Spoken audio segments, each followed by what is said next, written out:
revoir tous, de vous recevoir tous. Voilà, je suis très heureuse. Et puis voilà. Bien sûr, c'est rapide. C'est rapide, Madame la vice-présidente. Vous avoir, donc voilà, comment vous avoir. Bon, eh ben, écoutez, mesdames, messieurs, les élus aussi, merci à la communauté Shifté Israël de renouveler ce rendez-vous annuel dans une période de fête pour la communauté juive intense. Entre Rosh Hashanah et Kippour qui arrive, c'est un moment qu'on a pris plaisir, je crois, à partager les uns et les autres. Et je remercie les représentants des paroisses que je vois là, et je suis sûre que Boubacar va arriver. Et je salue les représentants également de nos amis bouddhistes. Je ne sais plus où est-ce qu'il est. Voilà. Merci d'être là. On a pris l'habitude, effectivement, nous élus, de s'associer à ce dialogue interreligieux qui existait bien avant que nous venions en responsabilité en 2014, mais qui nous semblait intéressant d'observer, d'y prendre modestement notre part en tant qu'élus de la République et essayer de montrer à quel point ce dialogue entre les religions, il est utile à la paix, au fait qu'on puisse vivre ensemble dans un territoire comme le nôtre, en rappelant aussi quand même que nous sommes élus et que nous devons respecter une neutralité envers les uns et les autres, et surtout, comme je le disais, aussi envers ceux qui ne croient pas. Et donc c'est toujours cette ligne-là qui nous amène à participer à ces moments avec vous. Alors, j'essaie de réfléchir maintenant parce que je sais que Nadine, en général, elle me donne la parole assez vite. Et donc, réfléchir à ce que je pouvais évoquer de particulier avec vous en ce début d'année. Et je voulais peut-être commencer par faire un point sur les dénominations et l'attribution de noms à certains lieux et certains équipements de proximité dans cet arrondissement, parce que nous avons enclenché une démarche que je trouve intéressante et que je voulais partager avec vous. D'abord, nous sommes rendus compte que nos équipements sportifs portaient, comme beaucoup d'équipements sportifs et d'équipements publics de proximité, le nom des rues dans lesquelles ils se trouvent. Et donc, comme beaucoup de choses dans notre arrondissement, ils s'appelaient Picpus, Dominique, Bercy, sans qu'on sache vraiment où ils se trouvaient. Et donc, nous avons enclenché un processus de dénomination de nos gymnases, en commençant par les nouveaux. Donc, le nouveau gymnase de Bercy, qui se trouve au bout de la rue Gerty-Archimède. Alors, on essaie de donner, vous le savez aussi, dans notre politique de dénomination, des noms de femmes. Parce que dans Paris, c'est bien, Madame la vice-présidente, ça vous plaît, ça? Bon. C'est ça, non, je crois. C'est ça qu'elle est. On va prendre date pour l'avenir. Voilà. On en reparle. Donc, on a 98% de noms de rues dans cette ville qui sont des noms d'hommes. Grande majorité d'entre eux, des militaires, des hommes remarquables, hein, je ne critique pas. Mais comme si les femmes n'avaient jamais joué aucun rôle dans l'histoire, comme si elles avaient été toujours transparentes, ou au mieux, elles ont accompagné leurs maris. Et donc, clairement, dans cet arrondissement, on a des couples. Hein. On a Eugénie et Félix Eboué, par exemple, pour le plus emblématique des couples du 12e. On avait aussi Georges et Maï Poulizer. Voilà, on a quelques couples comme ça qui ont été honorés, mais assez peu de femmes en tant que telles. C'est pas vous? Ah. Et donc, sur ce nouveau gymnase, on a souhaité honorer une sportive. Et donc, elle s'appelle Althea Gibson. Elle était afro-américaine et ça a été la première joueuse de tennis à gagner un tournoi international, et c'était à Roland-Garros. Voilà. Donc ça, c'était le premier exemple. Le deuxième gymnase, nouveau gymnase qui va voir le jour, il sera Porte de Saint-Mandé. Et nous avons, je dois l'avouer, sous l'influence d'un lobbyiste très efficace, qui s'appelle Raïm Corsa, grand rabbin de France. Nous avons fait le choix de lui donner le nom de Victor Pérez, Young Perez. Très bien. Voilà. Je suis sûre que ça vous plairait. Parce qu'il est tunisien en plus. Juif tunisien, boxeur, qui a boxé en France et notamment à Berlin, dans la Nuit de Cristal. Au cours de la Nuit de Cristal, il a continué à vouloir boxer, puis il a été déporté à Auschwitz et il est décédé au moment de la libération. Et il y a une salle qui porte son nom à l'INSEP, au centre de préparation physique et sportive de Français futurs champions. Mais rien dans le 12e, rien à Paris en tout cas. Et donc ce futur gymnase qui sera Porte de Saint-Mandé portera son nom. Et puis du coup, nous nous sommes attaqués au gymnase. On peut applaudir, oui. On s'attaque au gymnase qui existe déjà. Et donc le prochain conseil de Paris, ça a été voté d'ailleurs au conseil d'arrondissement lundi dernier à l'unanimité. Le gymnase de la Lancette, donc petite rue du quartier Vallée-Fécamp, je ne sais pas si vous voyez, portera le nom de Denise et Robert Gamzon. Ils sont les fondateurs des éclaireuses et éclaireurs ultra-élites de France, dont le siège était rue de la Durance, dans le 12e arrondissement. Et ils ont beaucoup œuvré pour, on va dire, l'éducation populaire des jeunes scouts israélites. Et voilà, je sais que d'autres scouts sont présents dans la salle. Et c'est des mouvements d'éducation populaire qui existent toujours et qui forment et accompagnent beaucoup de jeunes. Et notamment au travers de la pratique sportive, ils faisaient beaucoup de sorties dans le bois de Vincennes, à 2 pas de ce gymnase. Et donc voilà, je crois que c'est une occasion aussi de rappeler, de rendre hommage à ces 2 belles personnes qui ont, après la guerre, en 1949, migré vivre en Israël et ont contribué aussi à construire ce beau pays. Ils sont revenus. Voilà, donc je me permets de le noter parce que c'est des discussions qu'on peut avoir beaucoup avec certains d'entre vous à la communauté juive. Est-ce que les juifs français sont si nombreux que ça à partir en Israël? Est-ce qu'ils y sont heureux? Est-ce qu'ils reviennent? Voilà, c'est des débats qu'on peut avoir. En tout cas, ce couple-là est parti dès la création d'Israël, il vit. Bien sûr, on a aussi honoré celles et ceux qui, on continuera à le faire, qui ont œuvré pendant la Seconde Guerre mondiale à protéger des Juifs. Et sur le parvis de l'hôpital Rothschild, nous avons inauguré une plaque en mémoire de Claire Eman et Maria Erasuris.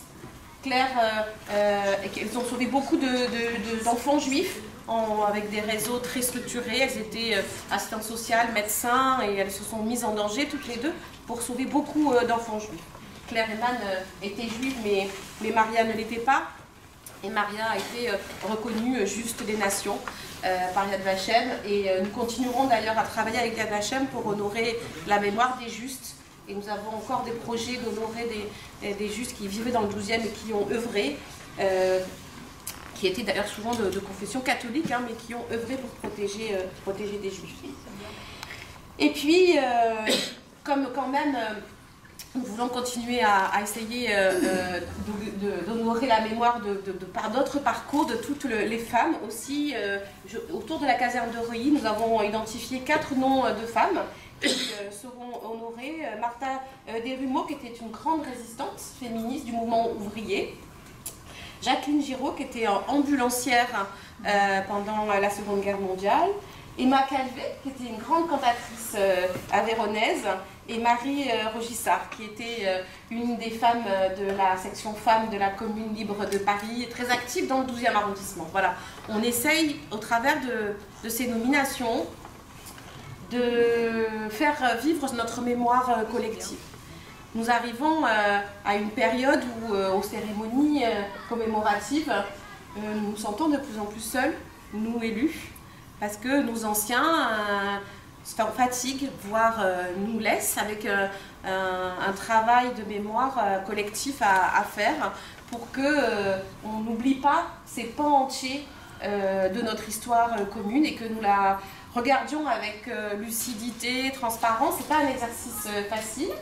Et par exemple, lors de la commémoration de la libération de Paris, je rappelais à quel point Paris s'est libéré par les Parisiens, mais enfin quand même, les troupes alliées et les troupes françaises nous ont aidés, que dans les troupes françaises, il y avait beaucoup de soldats des colonies qui sont venus mourir sur le sol français pour que nous soyons libres. Voilà. Donc ce travail collectif, je crois qu'il nous incombe et que nous essayons de le faire par ailleurs dans un esprit qui nous rassemble et que la plupart, hein, je le dis devant mes collègues élus, les républicains qui sont là, et DI, là-bas je vois Ophélie, en général ces propositions-là, elles nous rassemblent et c'est la vocation, en tout cas c'est ce qu'on recherche, de manière à ce que ce travail puisse contribuer à la réconciliation et à ce qu'on assume ensemble notre passé. Je pense que c'est une des conditions de notre vie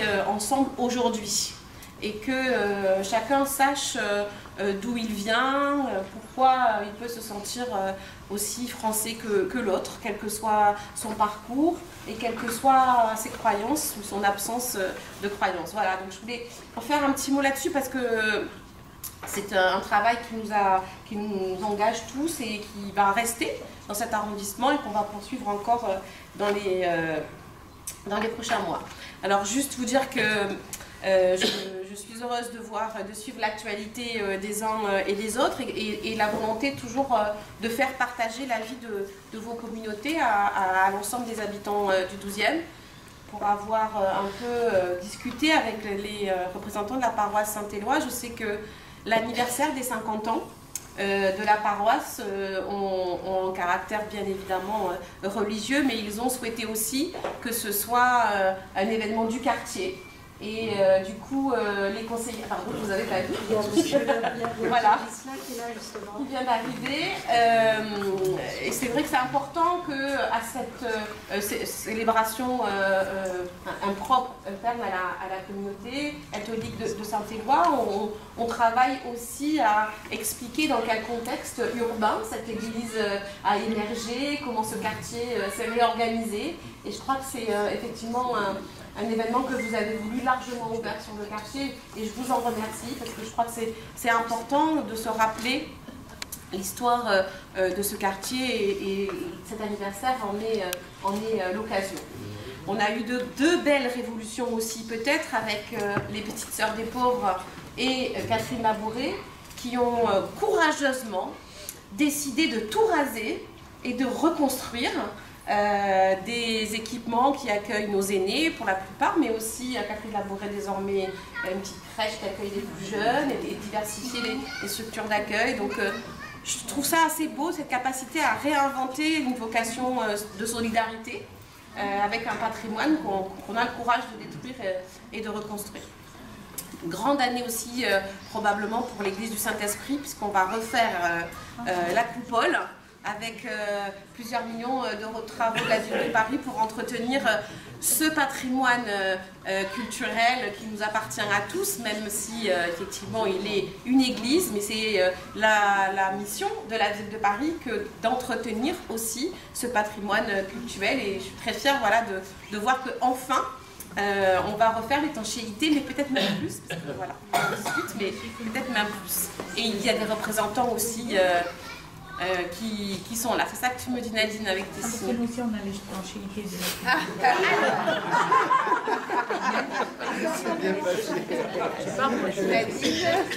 la Monsieur le Président, on a...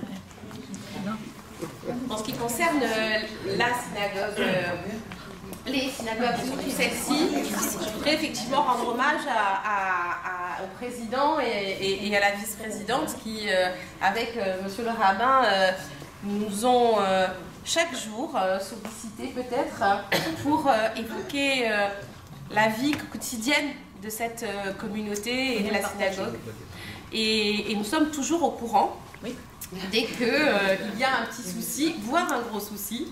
Ça arrive. Ça dépend quand il y a le point d'exclamation rouge. C'est ça, c'est ça. Voilà, donc effectivement, c'est une situation immobilière un peu particulière ici, compliquée, héritée de l'histoire, hein, de l'installation, des relations avec vos voisins immédiats qui ne sont pas toujours évidentes, même si elles se sont apaisées. Et je vous en remercie parce que c'est beaucoup plus confortable pour moi de ne pas avoir les voisins qui viennent me voir et les membres de la communauté qui viennent me voir. C'est une source de tension qui est parfois difficile à gérer, donc je voudrais vous remercier d'avoir apaisé les relations avec vos voisins. Je sais que vous accueillez beaucoup de monde ici, y compris des enfants, des familles, et que vous êtes très attachés à poursuivre bien évidemment ces activités dans les meilleures conditions.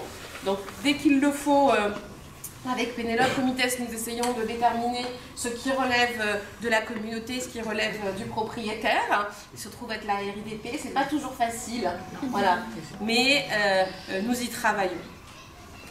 Et puis globalement, nous travaillons aussi avec vous à améliorer les conditions de sécurité, le sentiment peut-être aussi de sécurité que vous avez en venant sur ce site. J'ai le sentiment que les choses s'apaisent aussi de ce côté-là. On est passé par des périodes de tension très très fortes et d'inquiétude très fortes et partagées. J'ai le sentiment que ça s'apaise un peu, même si nous avons tous conscience que nous devons rester très très vigilants. Et que voilà, c'est une période, une nouvelle manière de vivre dans la ville. On ne sera plus jamais avec peut-être la même insouciance qu'avant. Et en permanence, on aura cette idée qu'on ne peut plus rentrer-sortir dans un établissement comme celui-là, comme avant. Quoique, ça a l'air souple à l'entrée. Mais voilà, il y a toujours cette idée aussi. Et là-dessus, nous restons vigilants et toujours à votre écoute.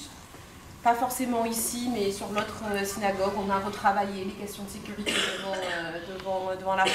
Voilà, et dans ces journées de fête, c'est toujours des sujets qui, bien évidemment, nous mobilisent. Voilà, donc je ne vais pas être beaucoup plus longue, mais je voulais vous dire à quel point voilà, on est toujours aussi engagé avec l'équipe municipale pour travailler avec chacun et chacune d'entre vous. Et aujourd'hui, nous nous retrouvons ici dans la synagogue, mais nous aurons sûrement l'occasion de nous retrouver ailleurs. Vous en évoquez la perspective tout à l'heure. En tout cas, vous pourrez compter sur nous pour être à vos côtés et travailler ensemble effectivement à ce qu'on vive bien et en paix dans cet arrondissement et dans cette ville. Voilà, merci.